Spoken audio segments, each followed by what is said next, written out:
Chunk 1. C'était censé être un moment calme et digne à Édimbourg. Un hommage royal, une couronne, quelques mots respectueux. Mais ce qui s'est passé ensuite a envoyé des ondes de choc à travers la Grande-Bretagne. La princesse Anne, le bourreau de travail le plus loyal de la couronne, s'est avancée, non seulement avec des fleurs, mais avec fureur. Devant des millions de téléspectateurs en direct, elle a enfreint le protocole royal d'une manière que personne n'avait vu venir. Elle a interrompu la reine Camilla en plein discours, lui a remis une lettre scellée et a prononcé 4 mots glaçants. Ça s'arrête maintenant. Des halètements ont résonné dans la foule. Les caméras se sont figées sur le visage stupéfait de Camilla. Qu'y avait-il dans la lettre? Pourquoi Anne a-t-elle choisi ce moment pour frapper? Et quelle trahison séculaire l'a poussée à bout?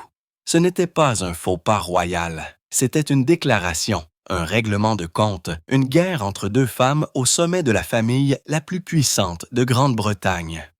Et le coup de théâtre, Anne l'a fait sans note, sans aide et sans avertissement. C'était brut. C'était réel. Ce qui a suivi n'était pas seulement une querelle familiale. C'est devenu la plus grande crise royale depuis Diana. Point d'éclair à Édimbourg. Le soleil avait à peine percé les nuages écossais lorsque la princesse Anne est arrivée au mémorial d'Édimbourg. La plupart s'attendaient à ce qu'elle suive la tradition, dépose des fleurs, s'incline et s'écarte. Mais ce n'était pas une apparition royale ordinaire. C'était un tournant. Anne ne s'est pas contentée d'arriver avec des fleurs. Elle a apporté une bombe. Au milieu du discours de la reine Camilla, Anne s'est avancée avec une intensité tranquille. Sans cérémonie ni avertissement, elle a remis à Camilla une enveloppe scellée, blanche, nette et pleine de poids. La main de Camilla a légèrement tremblé en la prenant. Et puis la phrase qui a fait tomber. Les mâchoires dans la foule. « Ça s'arrête maintenant », a dit Anne, pas fort, mais assez fort.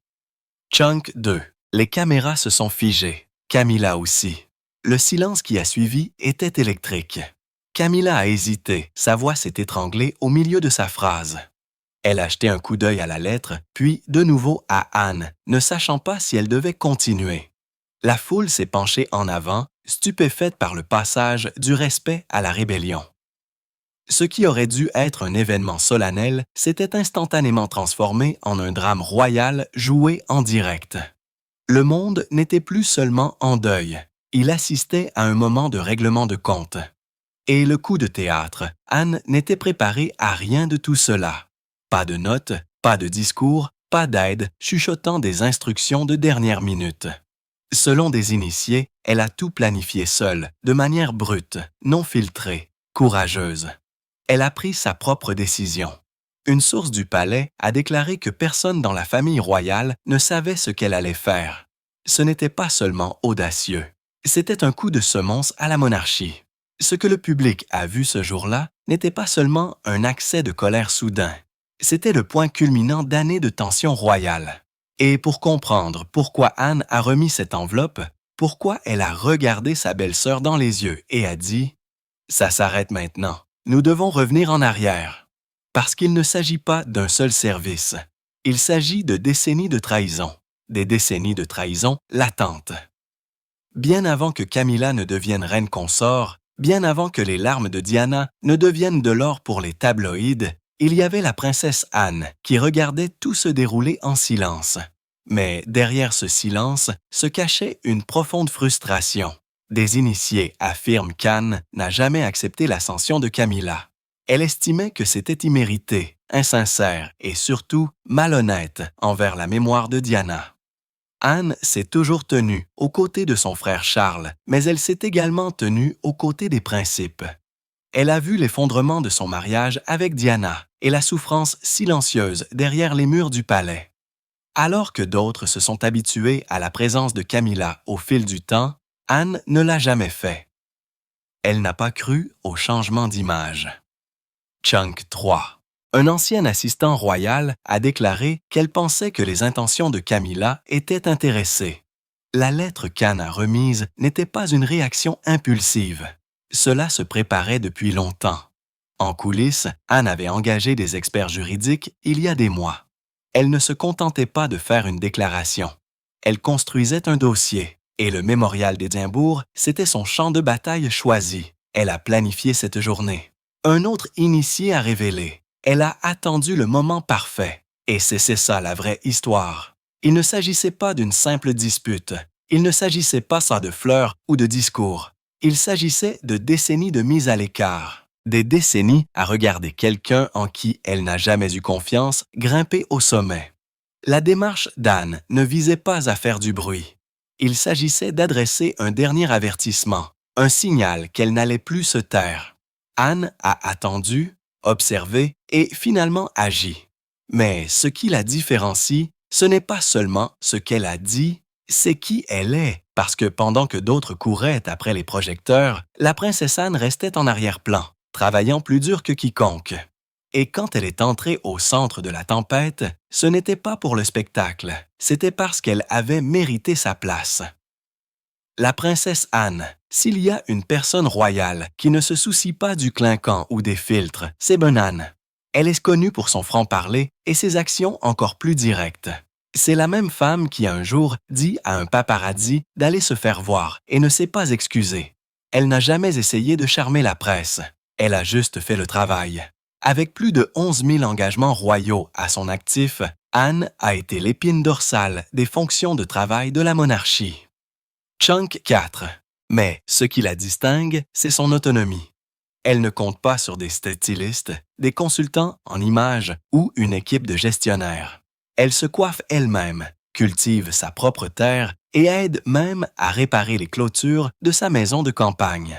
Elle est la personne royale la plus terre-à-terre que nous ayons jamais vue, déclare un membre du personnel royal. Anne a fondé le Carers Trust et a passé des décennies avec Save the Children. Sa loyauté n'est pas envers la gloire personnelle, elle est envers le devoir. Et c'est ce qui rend son conflit avec Camilla encore plus symbolique pour Anne. Le service royal n'est pas un rôle, c'est un travail à vie. Regarder quelqu'un d'autre entrer et s'emparer du titre sans ce courage, ça ne lui convenait pas. Et voici le coup de théâtre. Beaucoup pensent qu'Anne a choisi ce moment très public, pour rappeler au monde qui elle est vraiment. Ce n'était pas un accès de colère émotionnelle, c'était une preuve de courage. Elle voulait que le public la voie se défendre, a déclaré un proche collaborateur. Et ils l'ont vu. Dans un monde rempli de gros titres royaux, cette histoire a frappé différemment parce qu'elle semblait réelle. La réinvention de Camilla. Autrefois considérée comme la méchante du triangle amoureux royal, le parcours de Camilla a été long et soigneusement géré. Pendant des années, elle a été appelée la femme qui a brisé le cœur de Diana. Mais lentement, elle a fait basculer l'opinion publique en sa faveur. Pas par des discours ou des selfies, mais par la patience, le travail caritatif et en se montrant présente quand il le fallait. Camilla a commencé à se concentrer sur des causes qui étaient profondément personnelles et difficiles à ignorer. Elle a défendu les survivantes de violences domestiques, visité des refuges, écouté de vraies histoires et utilisé sa plateforme pour sensibiliser. Une source royale a déclaré qu'elle avait cessé d'être le scandale et était devenue le système de soutien. Avec le temps, les gens ont commencé à la voir différemment. Elle a également gagné quelque chose que personne ne pensait qu'elle pourrait obtenir, la confiance de la reine Élisabeth II. Chunk 5. C'était calme, ce n'était pas tape à l'œil, mais derrière les portes du palais, la défunte reine aurait approuvé son rôle de reine consort. Et Camilla a donc assumé ce rôle, non pas en l'exigeant, mais en survivant pour l'obtenir. Elle a enduré des années de haine, a déclaré un rédacteur royal, mais elle ne s'est jamais emportée. Cette patience lui a valu une couronne et ensuite un coup de théâtre ironique. Il y a des années, Anne a décerné à Camilla un doctorat honorifique, un geste symbolique, mais aujourd'hui, les gens revisitent ce moment avec un regard neuf. Anne, la sœur travailleuse, plaçant un signe d'honneur dans les mains de Camilla. Était-ce un signe d'acceptation ou était-ce simplement un devoir royal masquant un conflit profond? Aujourd'hui, cela ressemble davantage à un passage de quelque chose qu'Anne n'a jamais voulu donner. Pendant que Camilla se réinventait, Anne a continué à regarder chaque ascension, chaque sourire public, chaque traître. Et sous la grâce, une rancune grandissait. Le palais avait l'air calme, mais en coulisses, la tension était à son comble. Et il n'a pas fallu longtemps avant que ces fissures ne se transforment en chaos. Ensuite, nous vous emmenons dans les pièces où ces batailles silencieuses sont devenues personnelles. En coulisses, cocotte minute. De l'extérieur, le palais avait l'air soigné, mais à l'intérieur, c'était une cocotte minute. Les réunions étaient soudainement annulées, les décisions reportées, les horaires modifiés sans avertissement. Les assistants chuchotaient que les choses n'allaient pas bien, surtout autour d'Anne. Quelque chose n'allait pas. Des sources affirment qu'Anne a commencé à sentir que sa voix était mise de côté, non seulement en tant que sœur, mais en tant que membre seigneur de la famille royale. Elle avait servi la couronne toute sa vie, mais maintenant, sous l'influence de Camilla, ses opinions étaient ignorées. Elle s'est sentie disrespectée, a révélé un membre du personnel, comme si son héritage était en train d'être effacé. Cela a empiré. Une note interne aurait fait allusion à des décisions prises sans la consulter, des décisions sur lesquelles elle avait tout le droit de se prononcer. Certains initiés ont affirmé qu'il y avait un effort discret pour la repousser, pour que les choses restent propres et modernes. Et Anne ne joue pas au jeu politique du palais. Chunk, 6. Elle joue franc jeu ou pas du tout, puis vint le point de rupture. Des rumeurs ont circulé selon lesquelles Anne avait demandé à examiner certaines parties des registres financiers royaux. Rien de dramatique, juste de la transparence. Mais la nouvelle s'est répandue rapidement. Camilla a bloqué la demande. Cela, selon de multiples sources, a suffi. Le moment où la pression silencieuse s'est transformée en frustration ouverte, Anne en avait assez et elle était prête à rendre la chose publique. La pression derrière les portes du palais ne dure qu'un certain temps avant que quelque chose n'explose. Et quand cela s'est produit en temps réel sous le regard du monde. Parce que ce qu'Anne a fait ensuite n'a pas été chuchoté ou écrit en privé. Cela a été filmé, diffusé et retransmis dans le monde entier. Et tout s'est déroulé à Édimbourg, où le devoir s'est heurté à la défiance. Le moment qui a explosé, c'était censé être paisible. Un service royal solennel à Édimbourg. Les caméras ont tourné, la chorale a chanté. La reine Camilla se tenait au pupitre et parlait doucement du souvenir. Tout se passait comme prévu, jusqu'à ce que ça ne soit plus le cas. Sans fanfare, la princesse Anne s'est levée de son siège et s'est dirigée droit vers Camilla. Dans sa main, une lettre scellée, les caméras braquées sur elle. Camilla a jeté un coup d'œil, confuse, puis Anne a parlé. Juste 3 mots. Ça s'arrête maintenant. Ce n'était pas fort, mais c'était suffisant. La température dans la pièce a chuté instantanément. Camilla, en plein discours, a hésité. Sa main a légèrement tremblé. La foule a haleté. Chunk, 7. Elle a essayé de continuer, mais le ton était brisé. Ce moment capté en direct n'était pas seulement inattendu, il était sans précédent. Une membre de la famille royale confrontant une reine consort en pleine cérémonie. Toutes les caméras ont zoomé. Tous les journalistes se sont précipités. Il ne s'agissait plus de souvenirs, il s'agissait de règlement de compte. Plus tard, des initiés ont révélé quelque chose d'encore plus choquant. L'un des proches collaborateurs d'Anne avait discrètement signalé que le moment était venu. Cela signifie que ce n'était pas spontané. C'était planifié, pas scénarisé, mais stratégique. Anne a choisi cette scène, ce moment, ce silence. Elle ne voulait plus se battre à huis clos, a déclaré une source du palais. Elle voulait que le monde sache exactement où elle se situait, une institution en crise. Le moment où Anne a remis cette lettre n'a pas seulement choqué Camilla.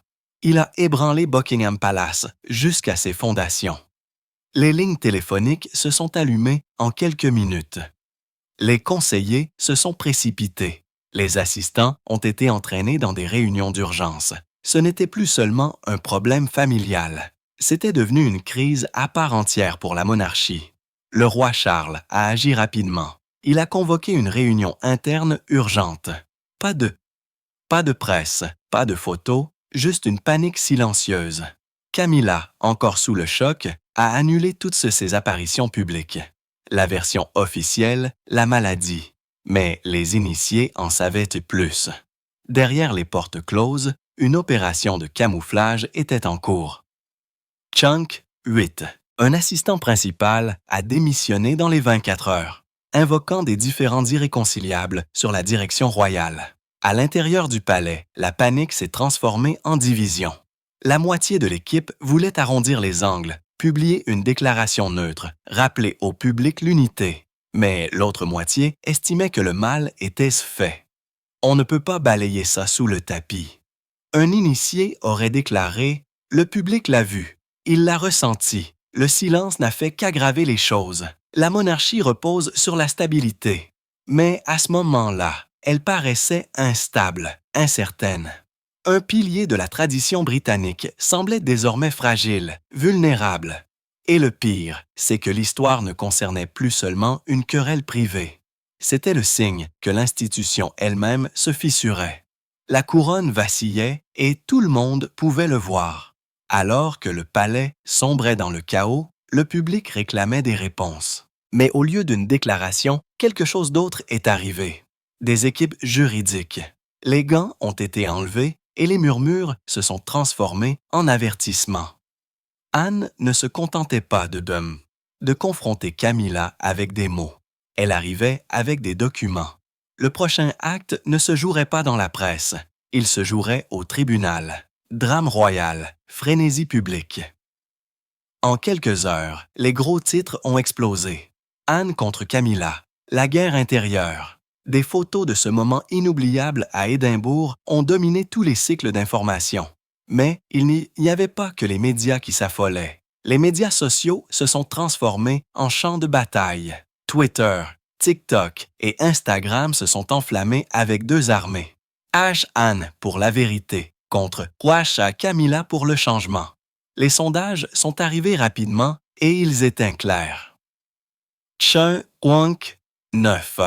Plus de 65% des Britanniques se sont rangés du côté d'Anne. Ils y ont vu de l'honnêteté, du courage et de la loyauté. Camilla, seulement 20% l'ont soutenue. Certains admiraient son travail, mais beaucoup la considéraient comme la personne royale qui ne s'est jamais tout à fait intégrée. On a l'impression qu'elle a sauté les parties difficiles, a écrit un tweet. Anne les a vécues. Puis est arrivée la photo divulguée par quelqu'un à l'intérieur du mémorial. Elle montrait Camilla quelques secondes après avoir reçu la lettre. Sa main couvrait sa bouche, ses yeux grands ouverts d'incrédulité. Et à quelques pas de là, Anne regardait droit devant elle, concentrée, inébranlable. Cette image parlait plus fort que n'importe quel communiqué de presse royale. Mais il ne s'agissait pas seulement d'un drame, c'était une histoire potentielle. Pour la première fois, des analystes ont commencé à demander « Que se passe-t-il si un membre senior de la famille royale en poursuit un autre en public? La monarchie pourrait-elle survivre à une bagarre juridique? Et si oui, que resterait-il de son héritage? » Parce que maintenant, il n'y avait pas que les gens qui regardaient, c'était le monde entier. La photo était obsédante, le silence assourdissant. Mais pendant que les caméras cliquaient et que les tweets volaient, quelque chose de plus sérieux se préparait. Des documents juridiques. En coulisses, des avocats ont commencé à rassembler des arguments. Des mots comme héritage, autorité et intégrité ont commencé à remplir les ébauches. La guerre n'était pas terminée. Elle ne faisait que commencer et la salle d'audience serait le prochain champ de bataille. Des lignes de bataille juridiques sont tracées. Dans les jours qui ont suivi le moment explosif à Édimbourg, l'usine à rumeurs royales est passée à la vitesse supérieure. Mais des initiés affirment que la vraie bataille n'était pas dans les coulisses. Elle était juridique. La princesse Anne n'est pas rentrée chez elle en tempêtant. Elle est allée directement dans un bureau privé et a demandé à un avocat de rédiger une mise en demeure officielle. Ce n'était pas une crise de colère royale. C'était une manœuvre stratégique accusant Camilla de dépasser son rôle, d'abuser de son autorité et peut-être de mal gérer les droits d'héritage au sein du domaine royal. La mise en demeure d'Anne n'était pas vague. Elle cite prétendument des incidents spécifiques, des questions d'allocation de fonds, l'accès au registre du palais, des lignes contestées dans les registres financiers, le tout combinant des problèmes d'héritage avec un usage abusif de l'autorité royale. Certains analystes juridiques disent qu'elle se lit comme une déclaration de lanceur d'alerte moderne, ancrée dans la transparence et la responsabilité. La question sur toutes les lèvres, cela pourrait-il convoquer la reine consort devant un tribunal? L'équipe juridique de Camilla s'est déjà mobilisée. Elle devrait contrer avec des menaces de diffamation, prête à défendre non seulement la réputation de Camilla, mais aussi la position qu'elle s'est forgée. Des sources affirment qu'elle se prépare à faire valoir qu'une telle mise en demeure juridique saperait l'immunité royale et les fondements de la monarchie constitutionnelle. Un initié a mis en garde. Si cela devient public, nous assistons à une confrontation juridique sans précédent au sein du palais, pas au Parlement. Ce qui rend cela extraordinaire, c'est la ligne juridique tracée entre les rôles royaux. Anne passe de la tradition à la jurisprudence, signalant que la monarchie doit répondre en dehors des murmures privés. Et Camilla se prépare à se défendre, non seulement pour elle-même, mais aussi pour le bouclier juridique de la couronne. Si Anne donne suite à cette mise en demeure, cela pourrait nécessiter des déclarations signées, des preuves, des documents judiciaires. La monarchie pourrait se retrouver sous serment et ne plus jamais être la même. Avec des avocats maintenant, dans les coulisses, la monarchie se prépare à la chaleur juridique. Mais il ne s'agit pas seulement de poursuites judiciaires. Il s'agit de savoir qui détient le pouvoir, qui décide de l'avenir de la couronne. Alors que nous nous tournons vers le roi Charles, nous trouvons un monarque pris au piège entre la rébellion de sa sœur et la défense de sa femme. Et dans cet étau se trouve le destin de l'institution, déchiré entre l'amour et le devoir. Le roi Charles est pris dans un tragique no man's land, engagé envers l'intégrité de sa sœur, mais lié à la survie de sa femme. À son âge, il s'attendait à un héritier, pas à une querelle. Il pensait que la succession signifiait l'unité. Pas ici, pas maintenant, et cela le déchire. Des initiés de la cour disent qu'il a pleuré en privé en voyant sa famille se fracturer si publiquement. Il a convoqué Anne et Camilla au château de Windsor. Pas un dîner de réconciliation, plutôt une intervention royale. Charles était assis dans sa salle d'audience privée en espérant une branche d'olivier, une poignée de main. Kieran Sunk. 11. Au lieu de cela, il a vu un silence glacial et des regards fuyants.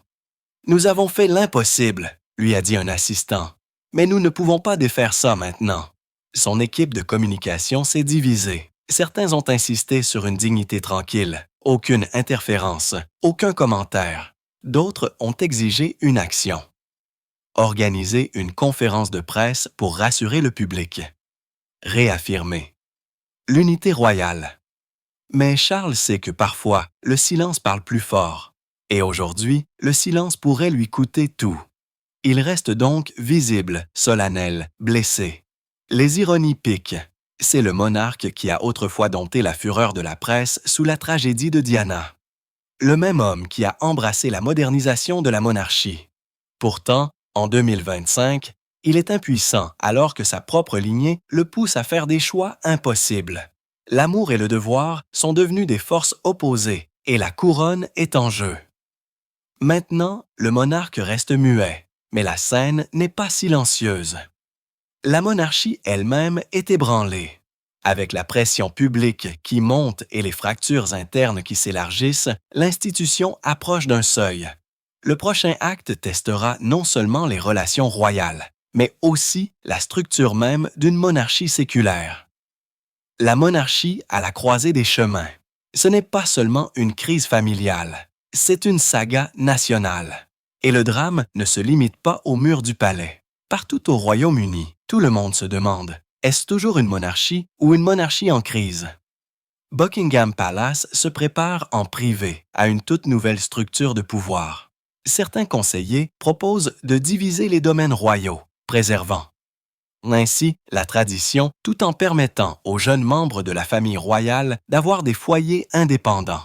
Il y a des murmures de restructuration. La princesse Anne pourrait lancer un bureau royal indépendant financé séparément, responsable publiquement. Camilla pourrait continuer en tant que reine consort, mais selon des conditions plus définies. Et Charles pourrait superviser une couronne redéfinie, plus petite, durable, transparente. La Grande-Bretagne n'est peut-être pas prête à abandonner la monarchie, mais cela pourrait être sa renaissance moderne. Tout le monde ne soutient pas ce changement. Les traditionalistes craignent cette fracture.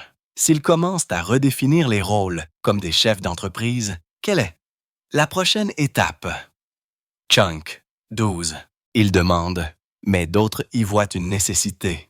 Les voix axées sur l'avenir font valoir.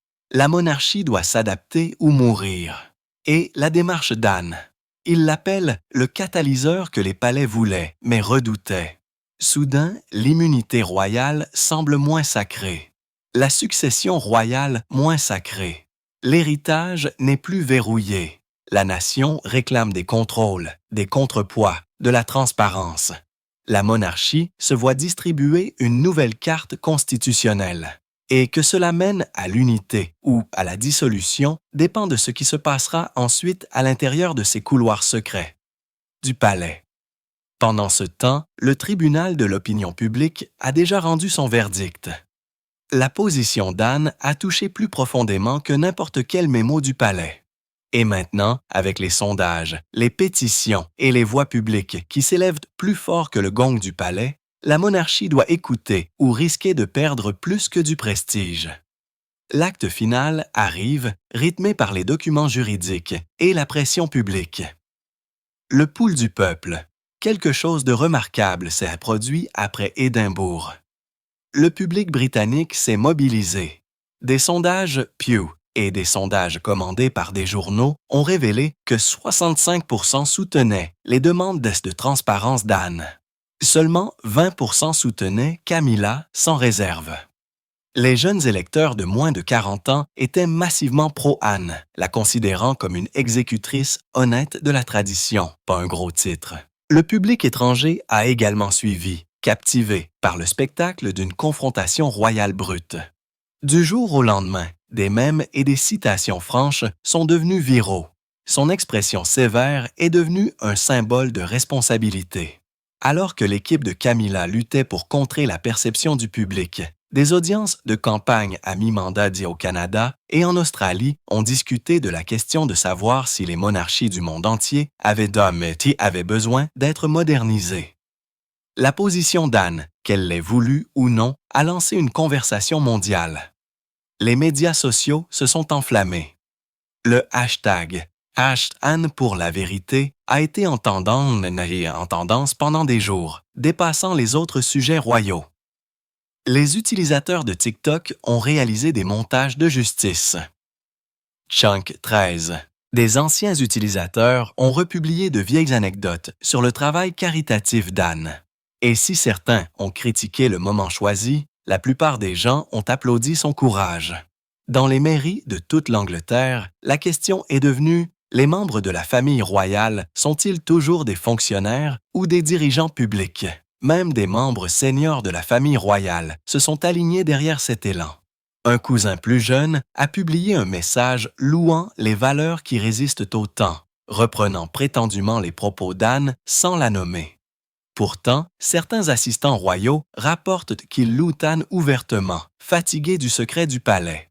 La jeune génération ne se contente pas de regarder, elle parle. Cette vague publique ne pouvait pas être ignorée. Elle a donné à Anne un levier qu'elle n'avait jamais espéré. Un moment rare où l'autorité et le sentiment public convergent. Les observateurs du palais disent « Celui qui gagne, cela gagne la grâce publique ». Et en 2025, la grâce publique est la pierre angulaire de la monarchie. Alors que les voix publiques se font plus fortes, le palais se fait plus silencieux. Parce que lorsque le peuple parle avec ce genre de force, les couronnes tremblent. Le palais a conçu des décisions pour qu'elles soient discrètes. Mais maintenant, elles sont sous le véritable tribunal de l'opinion publique. Et la nation veut des réponses avant que la cour royale ne se réunisse. Se terminant sur un suspense. Une semaine pour décider de l'avenir de la monarchie. Derrière les portes closes de la salle d'audience, ou peut-être derrière les portes du palais, un comité d'examen confidentiel se réunit pour examiner la mise en demeure d'Anne. Son verdict pourrait redéfinir ce que signifie la couronne à l'ère moderne. Reconnaîtra-t-il des limites? Définira-t-il de nouvelles frontières? La survie de Camilla en tant que reine consort pourrait dépendre du résultat. Si le tribunal statue en faveur d'Anne, Camilla pourrait perdre le contrôle du budget, les protections juridiques privées ou même faire face à des audiences publiques. Si elle se défend avec succès, elle rétablit le statu quo et regagne peut-être la confiance du public. Mais cette confiance est fragile. Les fenêtres brisées ne se réinitialisent pas simplement. Et qu'en est-il de Charles? Il reste pris au milieu, un roi qui regarde sa maison se fracturer, mais impuissant à imposer l'unité. Sa plus grande mission, préserver la monarchie, se heurte maintenant à ses relations les plus intimes. Chunk, 14. Peut-il tenir une couronne alors que les familles s'effondrent? À l'extérieur du palais, l'attente monte.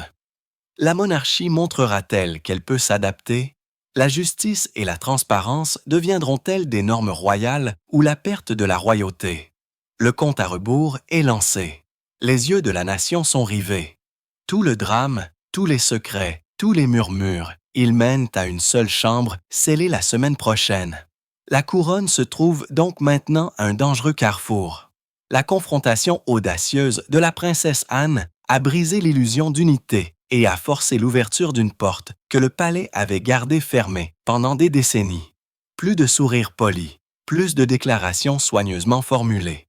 Il s'agit d'un règlement de compte en bonne et due forme qui se déroule devant le monde entier. La reine Camilla, autrefois la personne royale réformée, se retrouve maintenant de nouveau sous les projecteurs.